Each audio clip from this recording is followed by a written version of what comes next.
नमस्कार दोस्तों। आज के समय में पढ़ाई में मन न लगना एक आम बात हो गई। हर दूसरा बच्चा कहता है पढ़ाई में मन नहीं लगता है। कभी कभी तो ऐसा होता है कि हम पढ़ रहे होते हैं लेकिन समझ में नहीं आता है कि क्या पढ़ रहे हैं। कभी कभी तो ऐसा होता है जब हम ऑनलाइन वीडियो देख रहे होते हैं, एजुकेटर पढ़ा रहा होता है मोबाइल पे या लैपटॉप पे या पीसी पे, लेकिन हम खो कहीं जाते हैं, पता ही नहीं चलता है कि हम क्या देख रहे हैं, क्या पढ़ा रहा है, क्या एजुकेटर पढ़ा रहा है। तो आजकल ये आम बात हो गई, पढ़ाई में मन नहीं लगता है। हर दूसरे बच्चे पे तीसरा बच्चा कहता है पढ़ाई में मन नहीं लग रहा है।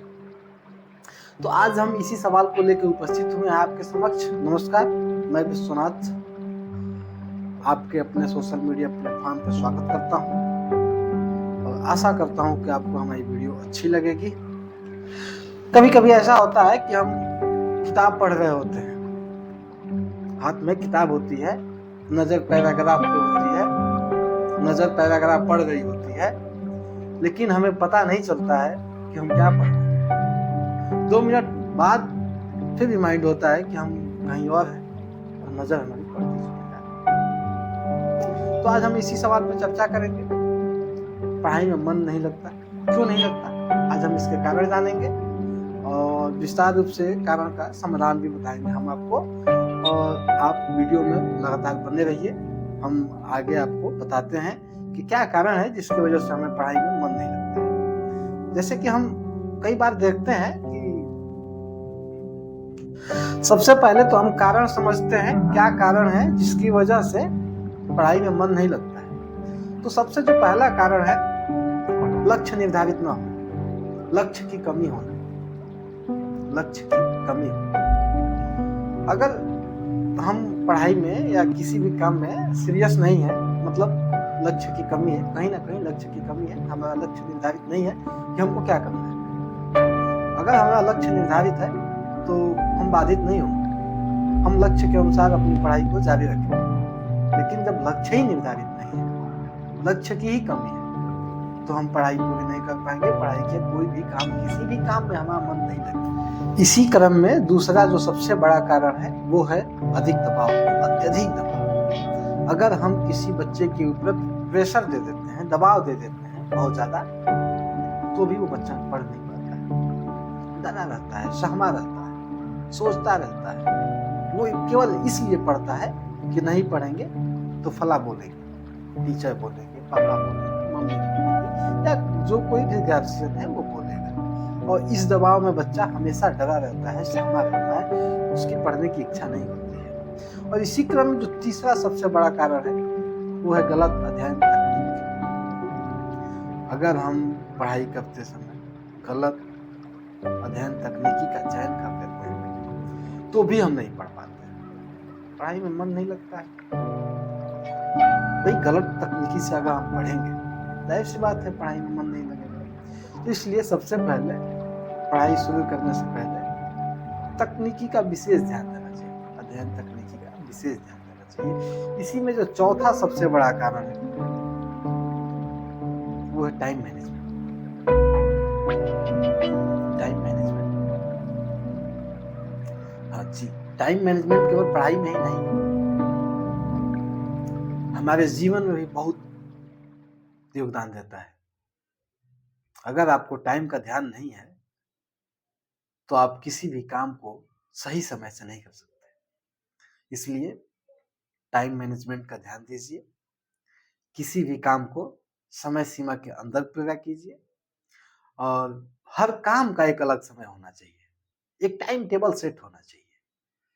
हमको कितने बजे सोना है, कितने बजे जगना है, कितने कितने टाइम में हमको फ्रेश हो लेना है, दैनिक दिनचर्या से गुजर लेना है, कितने बजे हमको नाश्ता चाहिए, फिर कितने घंटे पढ़ना है। ये सारा टाइम मैनेजमेंट होना चाहिए। और अगर ये आपके अंदर नहीं है तो आप पढ़ाई नहीं कर पाएंगे। पढ़ाई क्या है, आप जीवन में कोई भी काम सही से नहीं कर पाएंगे, समय से नहीं कर पाएंगे। सही से तो कर पाएंगे, समय से नहीं कर पाएंगे।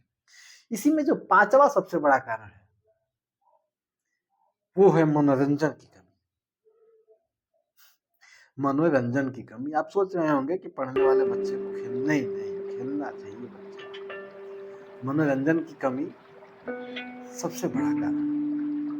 अगर बच्चा खेलेगा नहीं, उसका दिमाग इधर उधर नहीं होगा तो वो पढ़ेगा नहीं। इसी कारण में छठा जो सबसे बड़ा कारण है वो है स्वास्थ्य समस्याएं। अगर आपका स्वास्थ्य ही ठीक नहीं है तो आप क्या पढ़ेंगे या क्या कोई काम करेंगे? आपका ना मन पढ़ाई में लगेगा ना किसी काम में लगेगा। आप जब अस्वस्थ रहेंगे तो आपकी इच्छा ही नहीं होगी कुछ भी करने की, ना पढ़ने की, ना कोई काम करने की, ना कहीं खेलने की, ना जाने की, ना घूमने की। तो इसलिए सबसे पहले स्वास्थ्य पे ध्यान देना चाहिए। अगर आप स्वास्थ्य पे ध्यान नहीं देते हैं तो भी आप पढ़ नहीं पाएंगे। और इसी क्रम में जो सातवां सबसे बड़ा कारण है, सबसे बड़ा कारण पारिवारिक समस्या। पारिवारिक समस्याएं तमाम प्रकार की होती हैं। पारिवारिक समस्याएं तमाम प्रकार की होती हैं। एक परिवार में बहुत सारी समस्याएं होती हैं। जैसे कि हम मान लें तो किसी परिवार में रोज झगड़े होते हैं, किसी परिवार में पिताजी दारू पी के आ जाते हैं, किसी परिवार में मम्मी पापा अलग रहते हैं। और जो सबसे बड़ा कारण है पारिवारिक समस्याओं में वो है आर्थिक रूप से।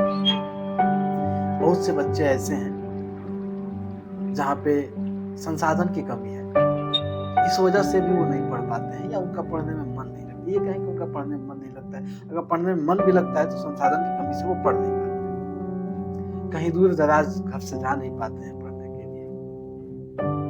पारिवारिक समस्याओं में तमाम प्रकार की समस्याएं हैं, कई तो समस्याएं हैं। अब ये कारण तो होगा, अब हम इसके समाधान देखें। सबसे पहला जो कारण था हमारा लक्ष्य की कमी, तो हम लक्ष्य को निर्धारित करेंगे, क्या लक्ष्य होना चाहिए हमारा, और उस लक्ष्य के अनुसार हम कोई भी काम करेंगे। इसी क्रम में जो दूसरा हमारा सबसे बड़ा कारण था वो था अधिक दबाव। तो हम किसी को भी दबाव में कोई भी काम करने के लिए नहीं करेंगे, प्रेशर रहित रहेंगे। और जो तीसरा सबसे बड़ा कारण था गलत अध्ययन तकनीक, ये समस्या है, कारण है। तो हम गलत अध्ययन तकनीकी का चयन नहीं करेंगे। और जो इसी में चौथा था टाइम मैनेजमेंट। हम टाइम मैनेजमेंट के अनुसार कोई भी काम करेंगे, टाइम टेबल बनाएंगे। सबसे पहला काम हमारा यही होना चाहिए। पांचवा सबसे बड़ा कारण था मनोरंजन की कमी। हम बच्चों को मनोरंजन का संसाधन उपलब्ध करवाएंगे। और छठा जो सबसे बड़ा कारण था वो था स्वास्थ्य संबंधी समस्याएं। तो हम स्वास्थ्य पर विशेष ध्यान रखेंगे। और जो इसमें सातवां सबसे बड़ा कारण था पारिवारिक समस्याएं, तो पारिवारिक समस्या का हम समाधान निश्चित रूप से और सही ढंग से करेंगे। अब इसमें कुछ टिप्स हैं जो हम आपको बता देते हैं, जो आपके जीवन में बहुत ही काम के टिप्स हैं, बहुत ही जरूरी टिप्स हैं। ये आपको ध्यान रखने चाहिए। पढ़ाई के लिए निश्चित समय निर्धारित करें। धन्यवाद दोस्तों इस वीडियो को देखने के लिए। अगर यह वीडियो आपको पसंद आया तो एक शेयर कीजिए और एक सब्सक्राइब कीजिए, एक लाइक कीजिए। मैं इतना से ही आपसे प्रसन्न रहूंगा और साहस मेरा बढ़ेगा और मैं अगली वीडियो के लिए तैयार हूँ।